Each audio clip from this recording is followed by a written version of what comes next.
Last week, naka-experience ako ng vertigo. Okay. High blood ka, hindi? Hindi naman. Pero nung nagka-vertigo ko, parang mataas ang BP ko noon. Parang nag-140 ako noon. Nagkakaganyan naman tayo pagka ano eh. Yan nga, blood circulation problem. Pagka na-delay siya, kunyari, bigla kang higa, madidelay yung pasok ng ano, circulation. Mahihilo ka, pero pag hayaan mo konti muna, okay na naman. Pero usually umaga siya eh. Umaga? Yung pagkagising ko. Eh, syempre, tagal natin nakahiga eh. O yun nga, tapos pagka biglang gumalaw ako, yun na, ramdam umiikot na yung ano ko. Sige, pagandahin natin yung ano, daloy ng ano nyo.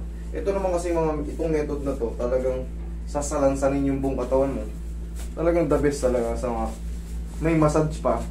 The best talaga sa ano, mga ganito ano, blood circulation. Eh, ang massage kasi, good for ano yan eh, blood circulation. Oo, blood circulation.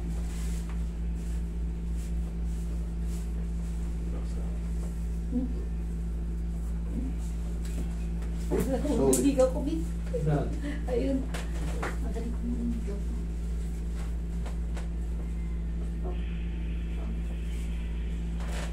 Ayun.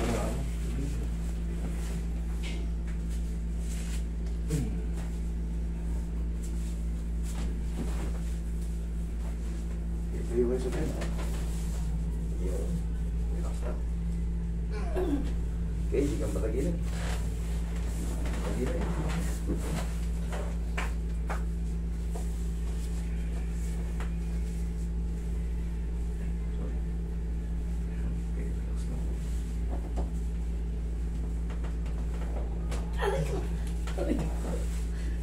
Gawin na sa'yo. Lakas nun ah. Sumabay lang yung ano, pero nagapok yun. Relax na. Ito marami. Magdapa.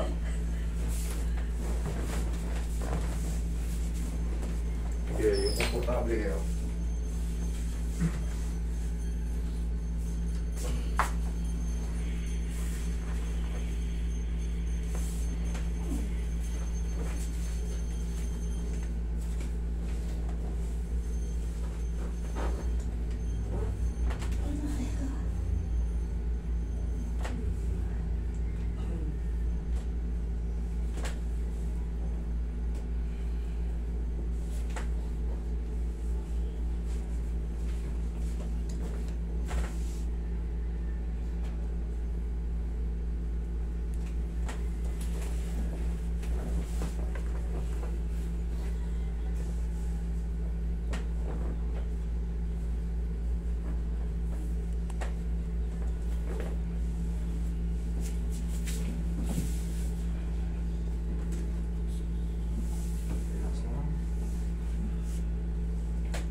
Hindi natin minasas-massage yung mga laman natin. Possible na mabilis natin ma-strain. Mabigla ang kilos. Nag-i-stretching ako before and after. Yung maganda. Yun, Stretch talaga. Para yung mga perfectus natin eh. So far, hindi naman na, wala pa namang injury. Yun lang talaga yung tuhod. Okay. Ano yan? Sa kinakain natin yan. Wala ka namang injury. Bigla lang, parang sumasakit yung tuhod ko. Hindi ba yun yung naubos yung parang gelatin natin dyan? Yung ba yun? Meniscus ang tawag doon. Nai-scratch sila. Siyempre, naglalaro tayo. Tumatalon tayo. Meniscus tibial plateau. Tapos kakain ka ng paa ng manok. Yun ang the best. Yun ang kasi yung original na collagen. Kaysa mag-take tayo ng bibilin pa natin napakamahal-mahal. Doon ka na sa diretsa.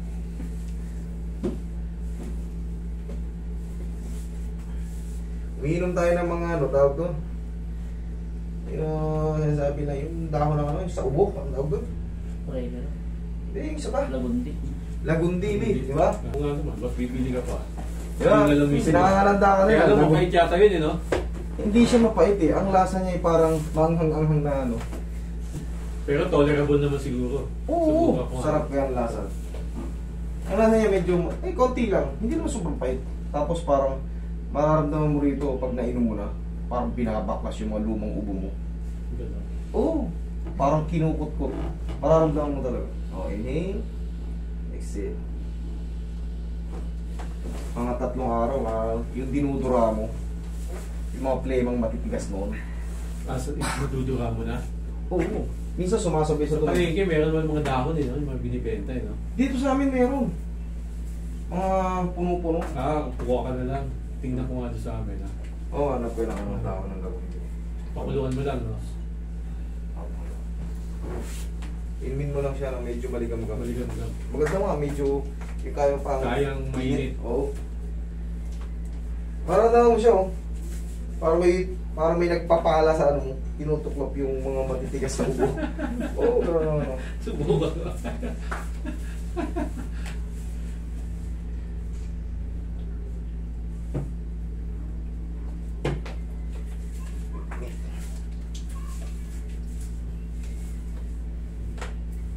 Pero sa mga simbahan, meron yan eh. Yung mga lumang simbahan, mga titinda. Tanong yung dahon ng lagom din. Parang meron sa palengke, no? Hugasan nyo lang. Saan ba kayo nauwi? Cavite, no? City, oh. Oh, marami dyan. Doon sa Tanza, napunta ako na. Ang luwawak pa pala ng mga lupain doon. Oo, Cavite, malawak pa. Mga farm lot pala ron.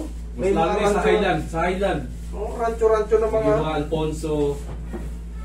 Pero doon sa Malawak inyo, pa Cavite City. Wala na, Cavite City wala na. Lubog, ay, Wala na. puno na ng bago. Oo, kasi airport na lang yung tinatayo doon, di ba? Tambak silang lupa doon. Nag-reclaim Sa sila Tanza, doon. luluwag pa ng lupa. Pero sa labas ng Cavite, Bacoor, Punong- Island, yan, maluluwag pa dyan. Bacoor nga, akala mo, masikip. Ano naman pa? Malaki.